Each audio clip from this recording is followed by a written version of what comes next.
Tapi di mana kita bersyukur di satu sisi karena tentunya penanganannya juga akan menjadi lebih mudah, akan tetapi di sisi lain kesulitan kita adalah kelengahan karena melihat ini orang tanpa gejala ini sebenarnya sakit atau tidak gitu. Sehingga ini bisa mengakibatkan kita lengah untuk menganggap kemudian virus ini menjadi tidak berbahaya. Nah, ini yang kita hindari. Next. Berikutnya, silakan yang mengoperasikan. Nah, ini kita lihat di sini ya. Jadi dari kasus yang ada di NTB dari 350 pasien, kalau kita klasifikasikan berdasarkan umur, kelihatan bahwa umur 19 sampai dengan 65 tahun di situ dominannya. Ya, jadi untuk balita itu 3%, kemudian anak 9%, dewasa itu 50%, lanjut usia 32%, dan manula 6%. Sehingga memang untuk umur yang dewasa ini 19 sampai 45 tahun, dan juga lanjut usia 46 sampai 65 tahun ini yang memang dominan di NTB. Tetapi kita juga nggak boleh lengah karena banyak juga anak-anak ternyata yang kena juga. Itu kalau kita total ini balita tambah anak-anak ini 42 orang yang kena. Next. Nah, apa yang kita lakukan di NTB untuk memutus rantai penyebaran COVID-19? Kita bagi menjadi 3 bagian. Yang pertama melakukan proteksi, yang kedua melakukan deteksi, dan yang ketiga melakukan respon terhadap apa yang kita temukan. Next. Next. Nah, untuk proteksi COVID-19 ini menurut saya ini hal yang tersulit sebenarnya. Karena di sini masuk edukasi. Yang namanya mengedukasi masyarakat, ya, ini tidak mudah. Karena untuk mengubah masyarakat kehidupannya dari yang biasanya, misalnya berjabat tangan, yang biasanya bersilaturahmi, berpelukan, ya, kemudian biasanya banyak pertemuan-pertemuan, kemudian kita suruh jaga jarak, ya, kemudian kita suruh menghindari keramaian, kerumunan, itu tidak mudah.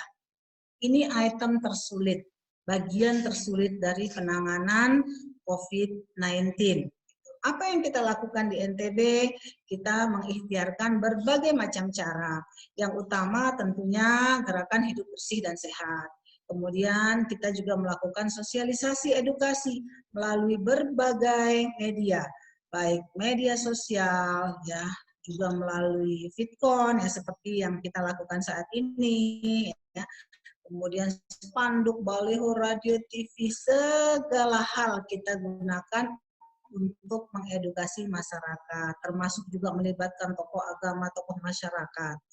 Kemudian kita juga melakukan edukasi dengan menyiapkan penyediaan call center. Jadi bagi masyarakat NTB yang mau tanya apa saja tentang COVID-19, tinggal telepon ke call center. Ada juga website kita, ya. Kemudian selain itu juga kita melakukan gerakan maskerisasi, ya, bagaimana supaya masyarakat NTB ini semuanya menggunakan masker kalau berada di luar rumah. Ini sedang kita terus awasi pelaksanaannya, karena ini juga tidak mudah mengubah kebiasaan masyarakat yang biasanya tidak tertutup mukanya, ya, hidung dan mulutnya. Saat ini kita edukasi untuk selalu menggunakan masker di luar rumah. Nah, kemudian berikutnya tentunya juga menyediakan APD, ya, menyediakan APD seperti masker. Dan beruntungnya di NTB ini Bapak Gubernurnya kan ahli ekonomi nih. Jadi kita betul-betul dorong di NTB ini untuk benar-benar memanfaatkan produksi-produksi lokal untuk menyediakan APD kita. Nah, di NTB sendiri untuk masker banyak sekali UKM-UKM kita yang sudah menyediakan masker. Jadi kita gunakan masker hasil UKM-UKM kita. Begitu juga dengan coverall ya, baju ya untuk petugas kesehatan juga dihasilkan oleh UKM IKM kita. Jadi kita dorong UKM IKM kita untuk menghasilkan APD gitu. Tidak hanya tergantung dari pemesanan dari luar, tetapi kita dorong untuk pemberdayaan ekonomi masyarakat kita, utamanya UKM IKM kita. Nah, jadi inilah bagian daripada bagaimana kita mengambil hikmah ya, mencari celah, mencari kesempatan untuk bisa mengambil keuntungan, artinya manfaat dari apa yang kita alami saat ini. Dan ini sudah berjalan di NTB. Kemudian juga berbagai edukasi ya, seperti penyiapan hand sanitizer di beberapa tempat-tempat umum dan lain sebagainya. Dan hand sanitizer pun dihasilkan oleh UKM-IKM. Jadi semua yang kira-kira bisa kita dorong UKM-IKM kita itu kita dorong untuk bisa menghasilkan barang-barang yang dibutuhkan untuk memproteksi penyebaran daripada COVID-19. Berikut. Next. Nah, tadi proteksi. Nah, kemudian setelah proteksi tentunya kita harus deteksi. Apa yang kita lakukan di NTB? Yang kita lakukan adalah tentunya yang pertama melihat pintu masuk NTB. Pintu masuk NTB ya baik dari darat, laut, ya, udara itu semua kita jaga. Kita data orang yang masuk ke NTB, kemudian tentunya ini juga kerjasama yang sangat baik dengan 10 kabupaten kota se-NTB. Alhamdulillah di NTB kolaborasi antara provinsi dengan kabupaten kota sangat baik. Sehingga ini yang membantu, memudahkan ya keberhasilan daripada penanganan COVID-19. Jadi kita udah kerjasama dengan 10 kabupaten kota sehingga kalau ada masyarakat NTB yang datang itu kemudian didata dengan detail, kemudian setelah itu langsung dibawa ke kabupaten kotanya. Di kabupaten kota itu nanti ada karantina, ya ruang karantina di sana. Kemudian dilakukan rapid test. Nah, kalau misalnya dari rapid testnya reaktif, maka tentunya dia harus masuk karantina. Kalau dia negatif, maka dia diperbolehkan pulang, tapi dia harus isolasi mandiri di rumah. Nah, seperti itu. Jadi deteksi dini ini kita lakukan di Nusa Tenggara Barat. Berikut. Nah, kemudian untuk deteksi ini juga alhamdulillah di Nusa Tenggara Barat sejak minggu ke-2 bulan April itu kita sudah bisa melakukan pengecekan sendiri ya dengan PCR di NTB. Jadi yang sebelumnya biasanya hasil swab dari pasien itu biasanya kita kirim ke tetapi sejak minggu kedua di bulan April itu kita sudah punya alat sendiri.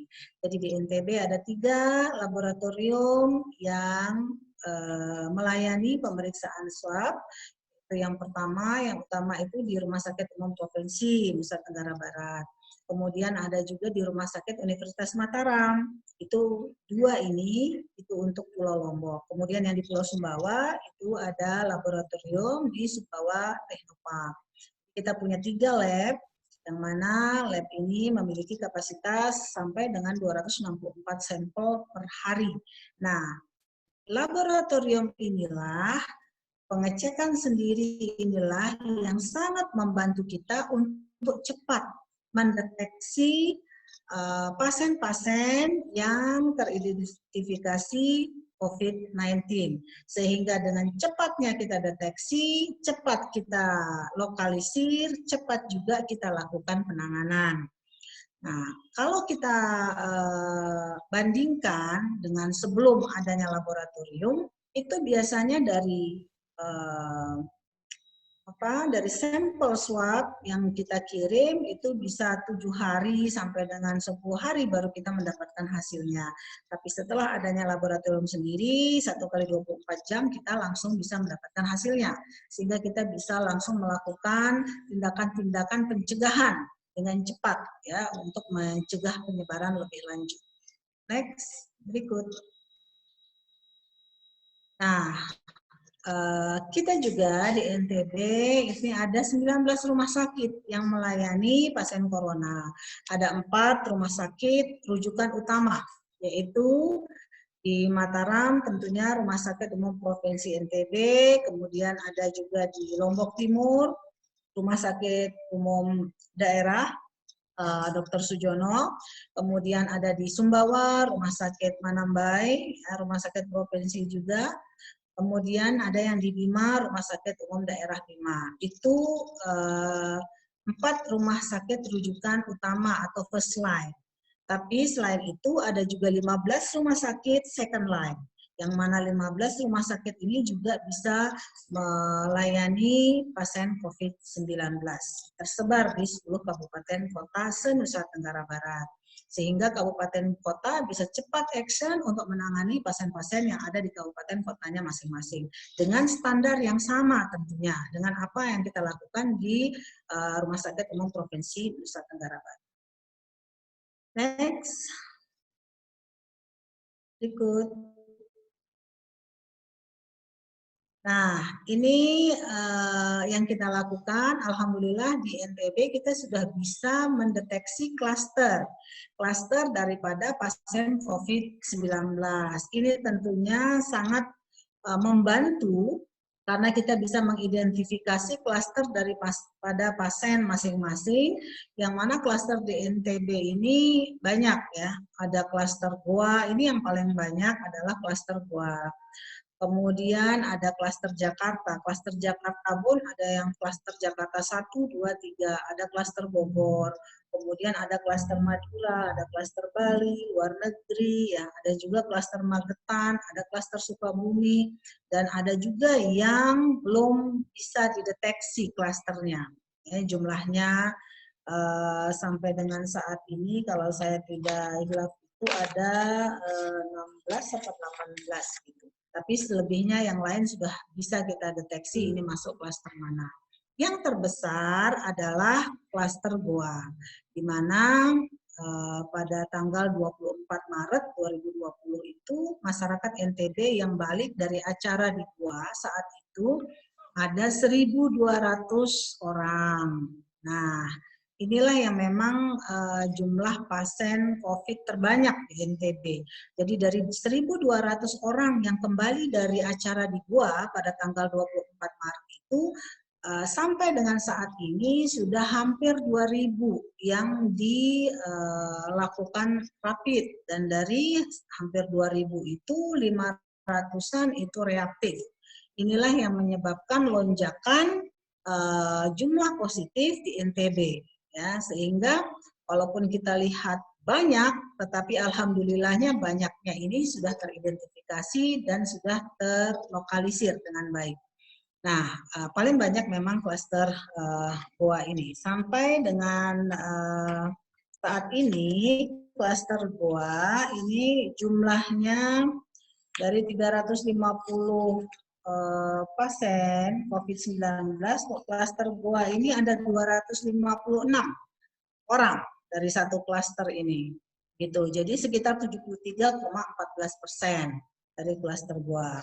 Alhamdulillah yang reaktif semuanya sudah dikarantina, kemudian yang setelah ketahuan positif semuanya sudah dirawat di rumah sakit. Nah, next. Berikut. Slide berikut.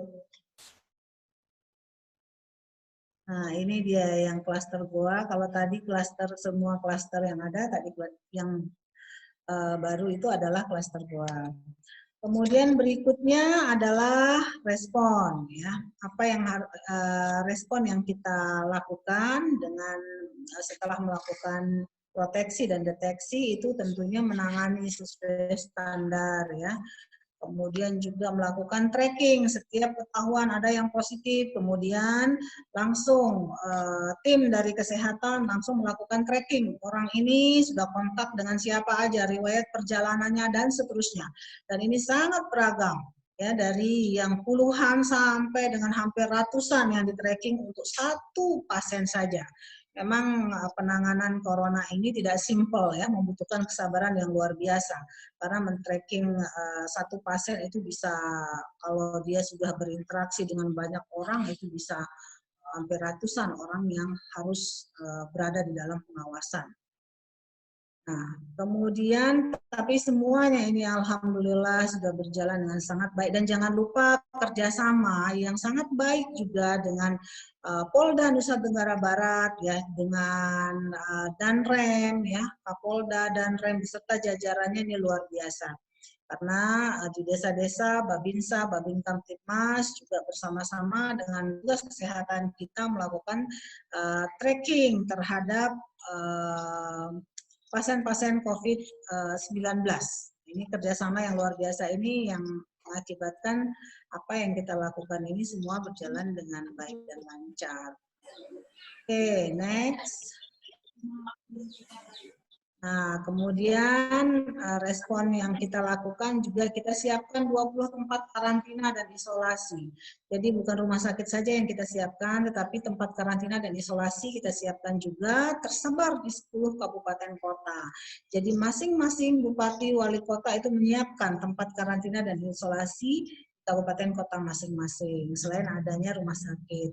Nah, tempat karantina dan isolasi ini untuk apa? Untuk masyarakat yang rapid testnya reaktif. Jadi kalau sudah reaktif, sebelum ketahuan positif negatifnya di karantina dulu untuk meyakinkan bahwa tidak kontak dengan masyarakat banyak. Nah, jadi ada 20 dan ini sangat membantu untuk mempercepat proses bagaimana kita memutus mata rantai daripada COVID-19. Next. Nah, banyak juga respon yang dilakukan oleh Bupati Wali Kota ya, seperti ini kebetulan yang ada di sini yang PSBL di Mataram yang baru mulai dilaksanakan pembatasan sosial berskala lingkungan. Ada juga pembatasan sosial berskala daerah dilakukan oleh Lombok Timur, Lombok Tengah ya, masing-masing Bupati, Wali Kota melakukan tindakan-tindakan respon-respon positif bagaimana caranya untuk membatasi sosialisasi di antara masyarakat ya untuk memutus mata rantai penyebaran COVID-19. Nah, kalau ditanya apa kesulitannya di dalam mengendalikan penyebaran COVID-19 ini, memang ada beberapa item ya. Tapi memang kita tidak boleh nyerah dengan kesulitan ini. Kalau ada kesulitan, kita cari jalan keluarnya bagaimana. Ya, salah satunya adanya masyarakat yang kurang kooperatif. Tetapi alhamdulillah sih di NTB banyakkan yang kooperatif daripada yang tidak. Cuman yang tidak kooperatif ini memang harus terus kita edukasi supaya makin memahami apa COVID-19 ini harus kita lawan dengan kedisiplinan, mematuhi aturan ya. Tidak sama dengan penyakit-penyakit yang lain karena ini kita berhadapan dengan virus yang tidak bisa kita lihat kasat mata. Kemudian juga ada beberapa juga yang tidak mau memeriksakan diri ya. Nah, inilah kendalanya di NTB karena banyak daripada pasien ini yang tanpa gejala. Jadi mereka merasa sehat-sehat saja gitu, sehingga tidak mau memeriksakan diri karena merasa sehat. Padahal kondisinya tidak seperti itu. Nah, terus kita edukasi untuk kemudian mau memeriksakan diri. Kemudian juga kendala-kendalanya ada juga yang tidak melakukan isolasi mandiri. Itulah mengapa kemudian kita tetapkan jika ada yang reaktif itu langsung saja kita karantina. Jadi karena sulit juga kita harapkan untuk isolasi mandiri itu betul-betul disiplin.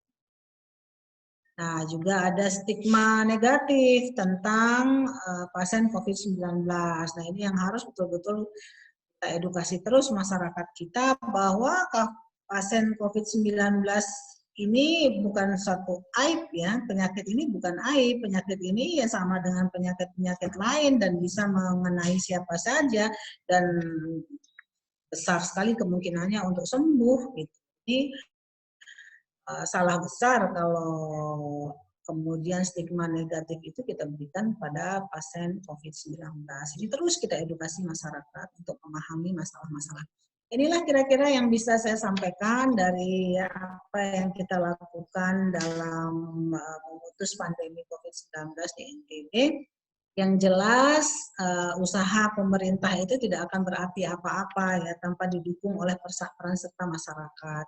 Karena tenaga kesehatan kita khususnya di NTB ini alhamdulillah sudah melakukan kerja yang luar biasa ya, sehingga bisa kita lihat sekarang sembuhnya udah makin banyak, bisa jadi minggu depan dan beberapa hari ke depan itu bisa jadi lebih banyak sembuhnya daripada orang yang dirawat. Itu adalah kerja keras mereka, tetapi tentunya tidak akan ada artinya tanpa kontribusi dari seluruh masyarakat NTB untuk betul-betul mematuhi protokol kesehatan.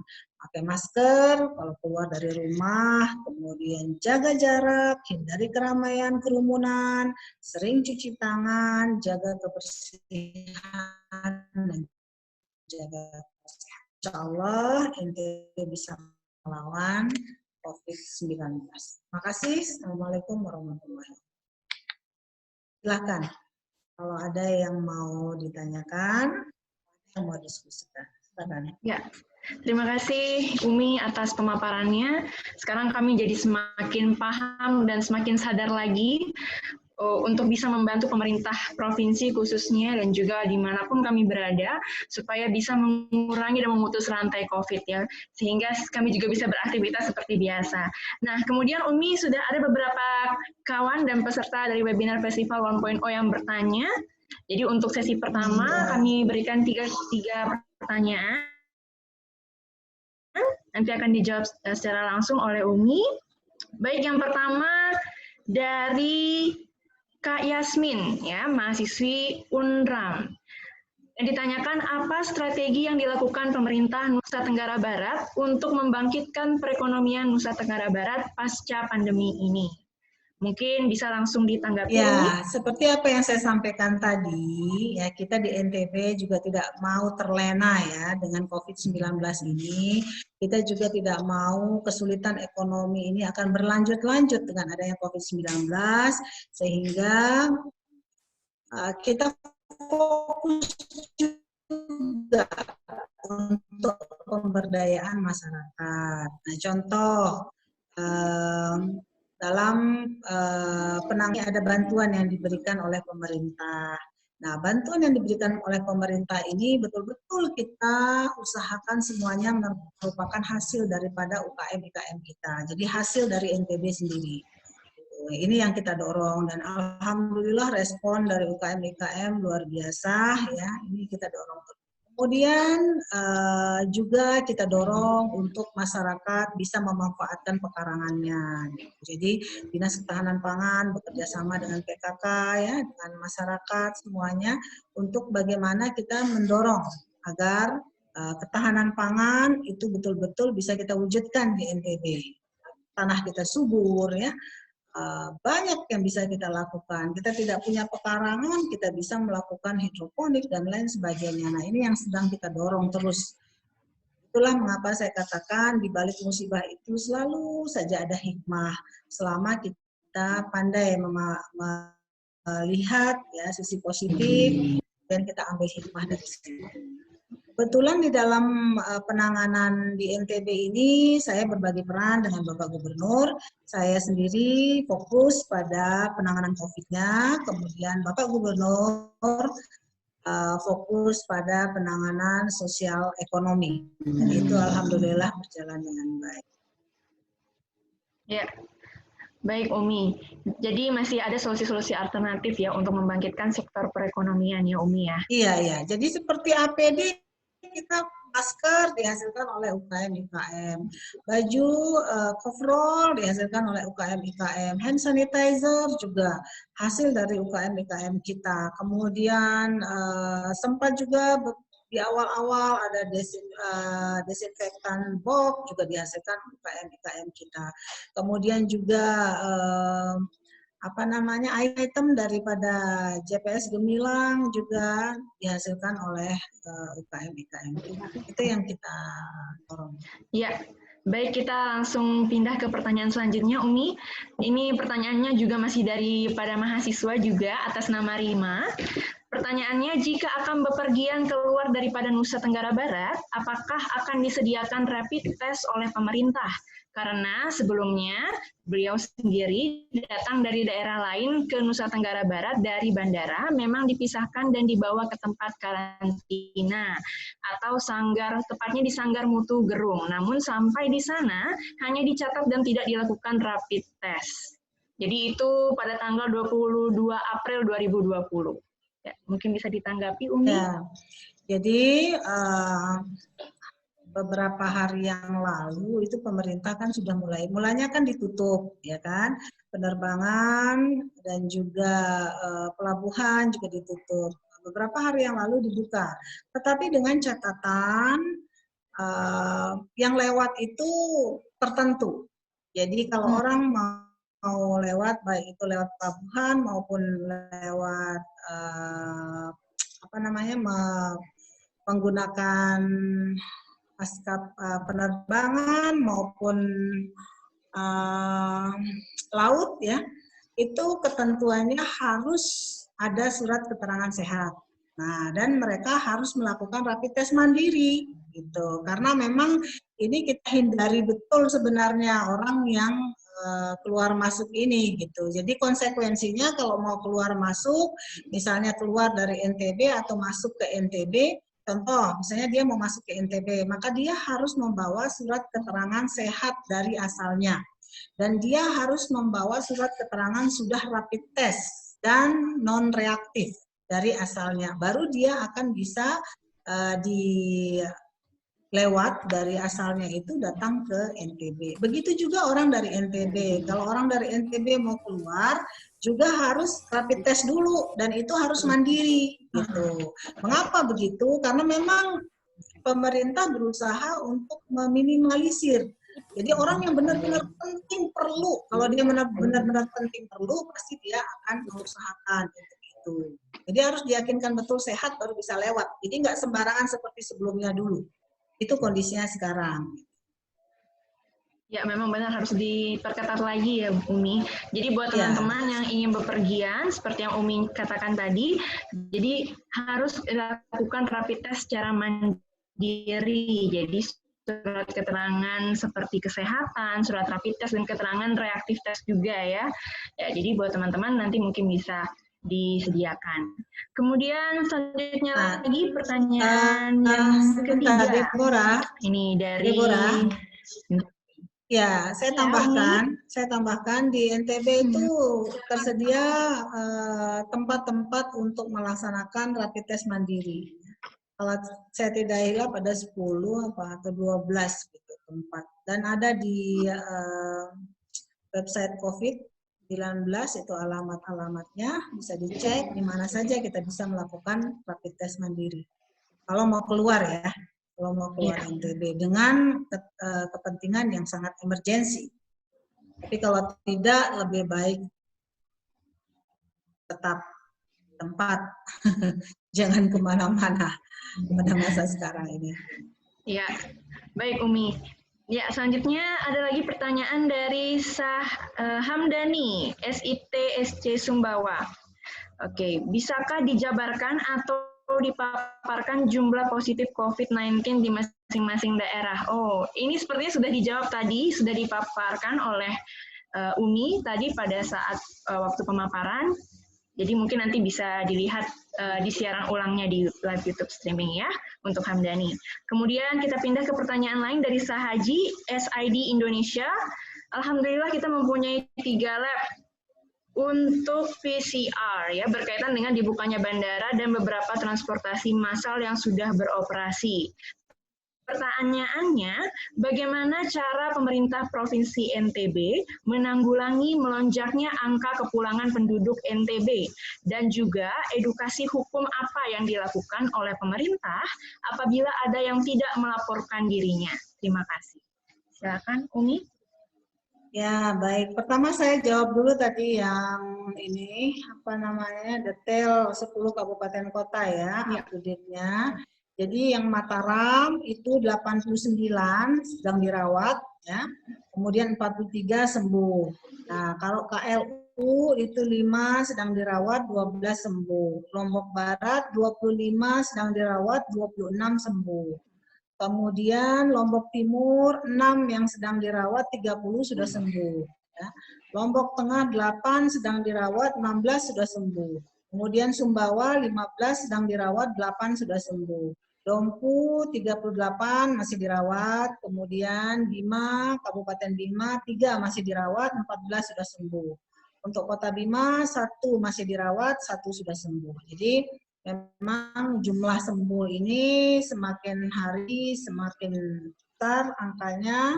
Kemarin terakhir sudah 150 orang sembuh, 193 yang masih dirawat, ya. Jadi udah tinggal sedikit lagi udah melampaui yang dirawat. Ya, mudah-mudahan ke depan semakin banyak lagi yang sembuh. Kemudian pertanyaan yang kedua tadi itu tentang bagaimana menghambat kepulangan, ya, bagaimana supaya memang kita masih malakama juga, ya. Kita mau tutup dari awal dulu, kita mau tutup langsung nggak boleh. Misalnya PMI kita yang kerja di luar negeri nggak boleh pulang, atau santri-santri kita yang kebetulan sekolah di Jawa nggak boleh pulang, itu dilema juga di saat awal. Sehingga kita memang menghimbau kepada masyarakat NTB untuk jangan pulang. Tetapi kenyataannya kan banyak yang pulang. Nah, tapi alhamdulillahnya yang pulang itu semua terkoordinir dengan baik. Jadi pada saat mereka pulang, contoh misalnya ada santri kita dari Gontor, misalnya pulang berapa, itu ada laporannya. Kemudian kita langsung tunggu di pelabuhan di Lembar. Dari Lembar kemudian teridentifikasi kabupaten mana semua langsung dijemput oleh kabupatennya masing-masing. Sampai di kabupatennya masing-masing, di sana dilakukan pemeriksaan untuk kemudian diketahui kalau misalnya dia reaktif, masuk karantina, kalau tidak isolasi rumah, seperti itu. Jadi itu yang terjadi sebelum ada penutupan penerbangan dan pelabuhan, ya. Tapi setelah terjadinya penutupan penerbangan dan pelabuhan, alhamdulillah kita semakin terbantukan. Nah, tapi sekarang dibuka lagi untuk hal-hal yang terbatas. Nah, ini juga memang harus betul-betul kita cermati. Yang saya lihat sekarang ini penerbangan dan pelabuhan yang dibuka ini betul-betul difilter betul yang lewat. Harus dia tidak reaktif, ya. Dari rapid testnya tidak reaktif, ada keterangan sehat baru dia bisa lewat. Jadi itu yang kita lakukan dan alhamdulillah sampai sejauh ini terpantau dengan baik. Memang saudara-saudara kita yang datang dari acara di Goa sih memang yang agak berat, ya, karena jumlahnya besar sekali, 1.200 gitu, sehingga ya inilah yang kemudian memang positifnya banyak dari situ. Dari itu yang reaktif aja 500, dari yang 500 itu kemudian sampai dengan saat ini ada 250 sekian positif. Seperti itu, Deborah. Ya, terima kasih Umi untuk penjelasannya. Semoga teman-teman yang bertanya tadi bisa memahami, ya, pastinya. Yang selanjutnya ada juga yang unik, Umi. Ini ada teman kita mewakili relawan Muhammadiyah Malaysia atas nama Adi. Ya, ingin bertanya terkait responsi pemerintah daerah NTB terhadap nasib pekerja migran asal NTB, terutama di Singapura dan Malaysia, mengingat tingkat jangkitan COVID di kedua negara ini sangat tinggi. Dari pengalaman kami di lapangan, di samping menghadapi banyak kondisi terancam oleh COVID, banyak pekerja migran dari berbagai daerah, termasuk asal NTB, terancam terkena kelaparan dan tindakan hukum karena masalah keimigrasian. Ini sekarang sedang terjadi di beberapa wilayah zona merah di Malaysia yang dikawal berduri. Begitupun juga terjadi di dom-dom sempit pekerja kita di Singapura. Nah, di sini kami merasa KBRI terkesan lambat. Lalu pertanyaannya, apakah ada skema responsi dari pemerintah daerah NTB sebagai alternatif solusi terhadap nasib pekerja imigran asal NTB yang berada di dua negara tersebut? Dan apakah ada follow-up sendiri dari pemerintah daerah? Ya, baik, makasih. Jadi untuk pekerja migran Indonesia yang ada entah di Malaysia, di Singapura, saya melihat sistemnya udah baik ya dalam proses pemulangannya. Karena yang kami terima ya PMI yang datang itu semuanya terdata. Jadi biasanya kami dari BNP TKI itu dapat data detail lengkap ya dan kondisi mereka, dan biasanya mereka semua sudah dirapit. Jadi sebelum sampai ke NTB itu semua sudah dirapit, kemudian diberikan informasinya. Nah, sampai di sini kemudian langsung didistribusikan ke kabupaten kotanya dan di sana mendapatkan pengawasan yang ketat karena alamatnya kan lengkap gitu. Sehingga kalau misalnya dia perlu karantina di karantina, kalau tidak isolasi mandiri. Nah, itu yang kita lakukan selama ini. Koordinasi dengan BNP TKI bagus, dan memang yang menjadi kendala itu adalah yang ilegal. Nah, yang ilegal ini yang kadang-kadang tidak terdeteksi. Nah, tidak terdeteksi, kita tahunya sudah pulang saja gitu di saat-saat awal dulu, bukan sekarang ya, saat-saat awal dulu. Kalau sekarang udah nggak bisa masuk lagi kan sejak penutupan yang sebelumnya. Nah, di saat awal dulu itu biasanya yang ilegal itu terdeteksinya itu pada saat dia sudah sampai ke desanya. Nah, di desanya kepala desa yang mengetahui ada orang pulang kampung, nah itu biasanya melaporkan, kemudian mengedukasi supaya dia isolasi mandiri dan lain sebagainya gitu, sehingga dikoordinasikan langsung dengan Dinas Kesehatan Kabupaten Kota masing-masing untuk kemudian ditangani dengan baik. Karena kalau yang ilegal begitu kita nggak dapat datanya, itu tiba-tiba sudah pulang gitu kan, tapi tidak biasanya itu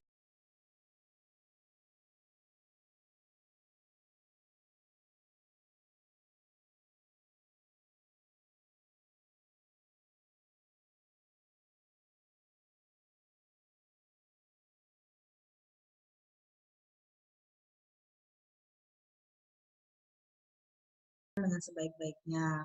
Jadi keramaian, kerumunan itu memang kita hindari ya, sehingga benar-benar setiap seluruh masyarakat NTB ini bisa memaknai atau memahami mengapa dilarang untuk berkerumun, berada di keramaian, ya, apa tujuannya gitu, sehingga alhamdulillah sekarang sudah tersosialisasi dengan baik ya, walaupun memang ada saja yang masih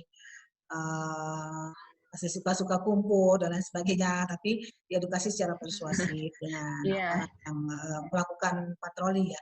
Dan sampai sejauh ini sih kita masih pada peraturan yang sebelumnya ya, untuk tidak adanya keramaian, tidak berkumpul sampai sejauh ini, karena memang penanganan COVID-nya memang belum selesai, dan perlu kita pahami juga seperti yang terjadi di negara-negara lain, contohnya seperti Cina juga ada second wave gitu kan, sudah selesai, dibilang sudah selesai, nggak taunya ada lagi. Nah, ini kan memang harus betul-betul bisa kita sikapi dengan baik.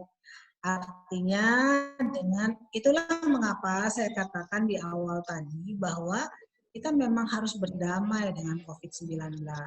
Berdamai maksudnya apa? Kita harus membiasakan hidup dengan menjaga kebersihan, sering cuci tangan, menggunakan masker, jaga jarak. Kita harus terbiasa. Karena sampai vaksinnya ditemukan, ya kita memang harus selalu saling memproteksi satu sama lain gitu, untuk mencegah terjadinya penyebaran COVID-19 ini. Dan sampai sekarang vaksin belum ditemukan, ya kan?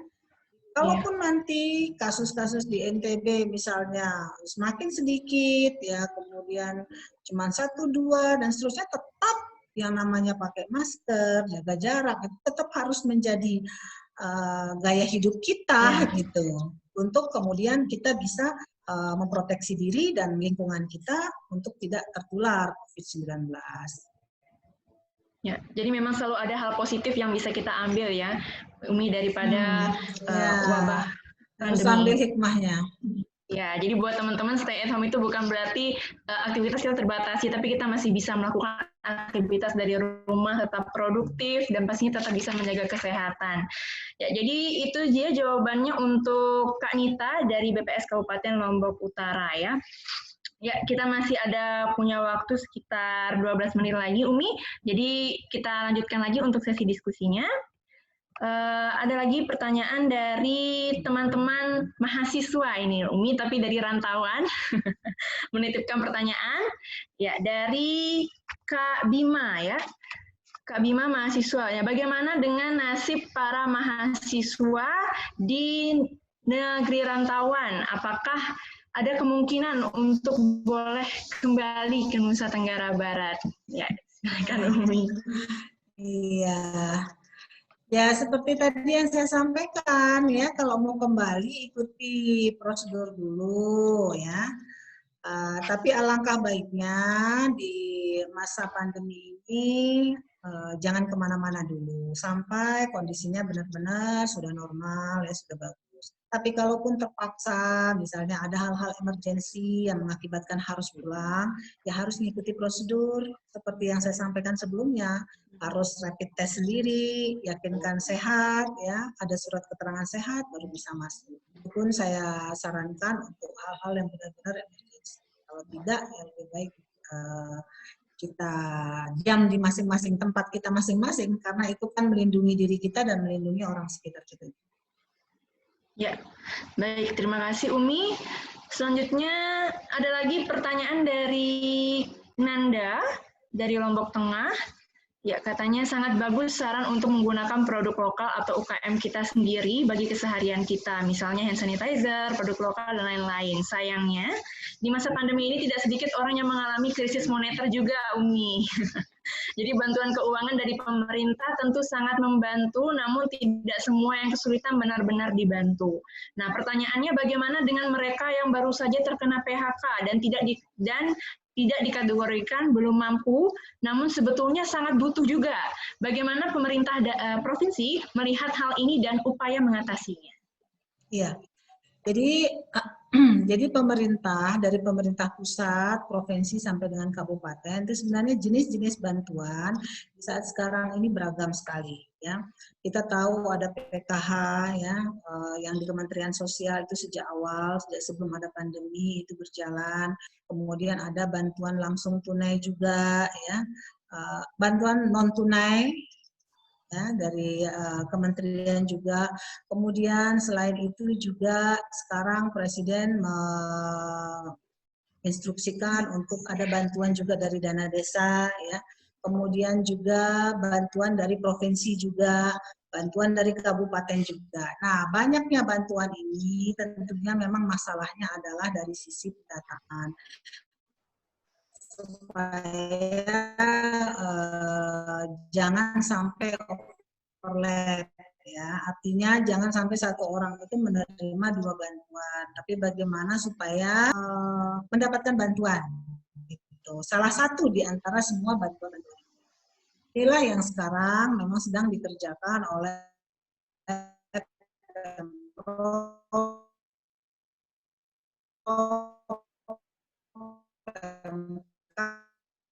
sampai dengan desa,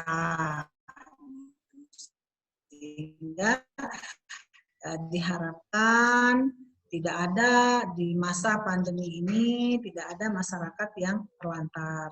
Bahkan kalau ada masyarakat kita yang terlantar ya, yang tidak masuk di dalam bantuan, semuanya PKH nggak boleh lagi dapat bantuan yang lain. Masyarakat yang sudah dapat bantuan non tunai itu juga nggak boleh lagi dapat bantuan yang lain gitu. Jadi setiap orang itu harus satu jenis bantuan saja, nggak boleh double bantuannya, sehingga bisa merata ke seluruh masyarakat.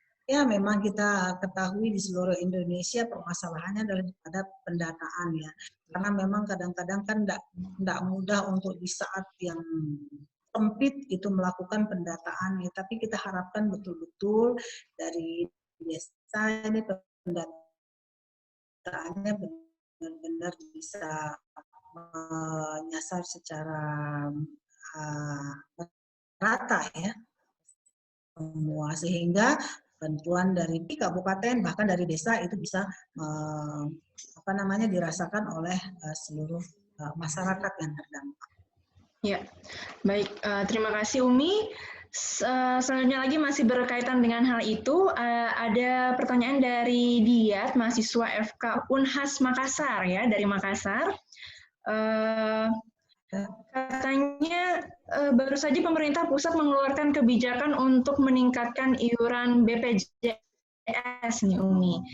Apa respon pemerintah provinsi? Keluar Iya. Sesuai topik aja Deborah, nggak selesai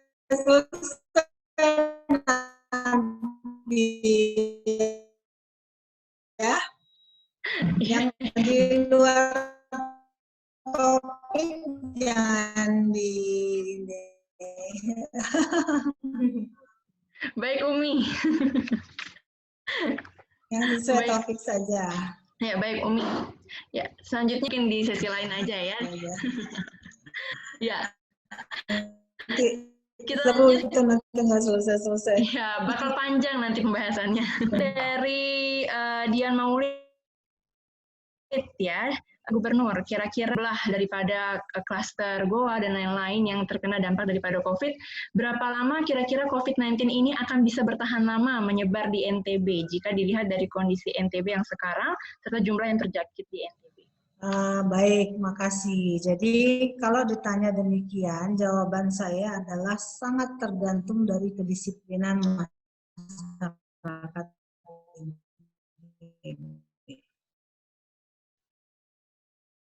Karena dari sisi deteksi ya sekarang tinggal bagaimana seluruh masyarakat NTB disiplin untuk mengikuti protokol COVID-19. Karena apa? Karena ya untuk melakukan penanganan terhadap COVID ini, kalau penyebarannya tidak diputus, masyarakat yang pasti akan nyebar-nyebar terus. Gitu.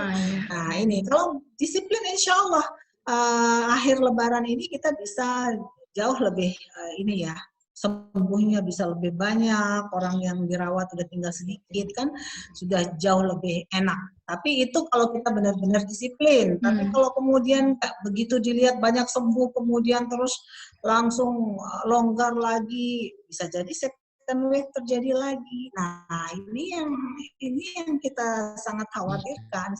Sehingga bagaimanapun juga yang namanya protokol COVID-19 ini harus betul-betul menjadi pegangan kita. Justru dengan banyaknya yang sembuh itu harus makin disiplin ke depan, gitu.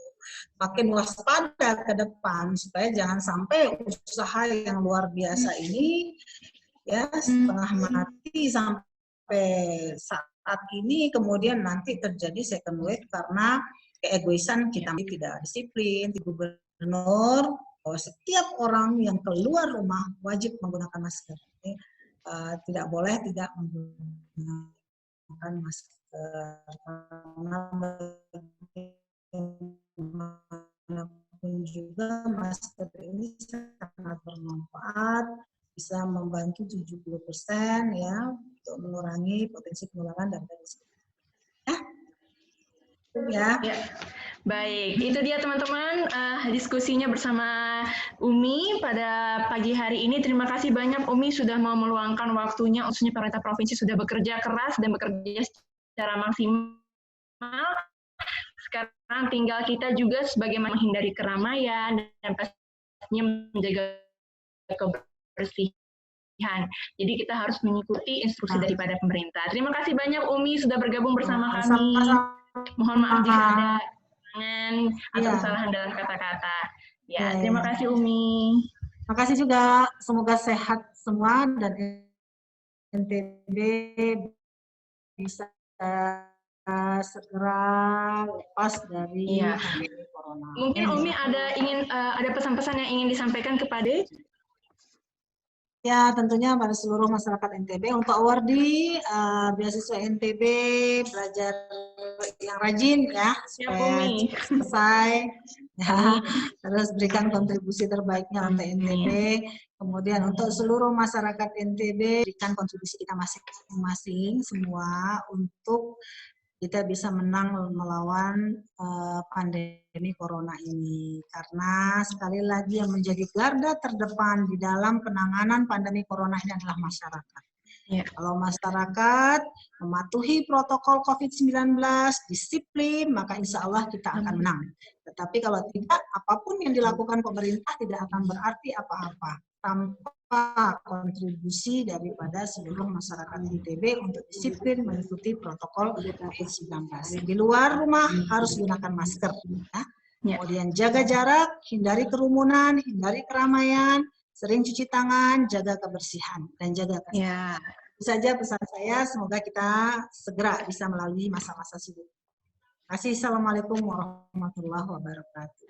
Waalaikumsalam warahmatullahi wabarakatuh. Terima kasih. Silakan Umi, mungkin ada kegiatan lagi boleh dilanjutkan.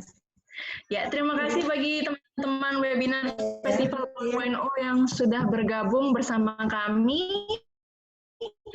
Terima kasih sudah memberikan atensinya dari jam 10 tadi. Terima kasih atas pertanyaan yang diberikan dan mohon maaf jika ada kekurangan atau pertanyaan-pertanyaan yang belum bisa kami sampaikan secara langsung kepada Ibu Wakil Gubernur karena memang waktu yang terkendala ada limit. COVID-19 ini bisa segera selesai dan bisa tertanggulangi dengan cara kerjasama yang baik daripada kita sendiri sebagai masyarakat NTB. Semoga kita semua selalu dalam keadaan sehat. Sampai jumpa di sesi webinar nanti ya. Di nanti malam ada webinar Festival 1.0 dan juga ada besok di hari terakhir webinar Festival 1.0. Nanti akan kami umumkan di grup official webinar Festival 1.0. Dadah semuanya. Dadah. Live dulu ya.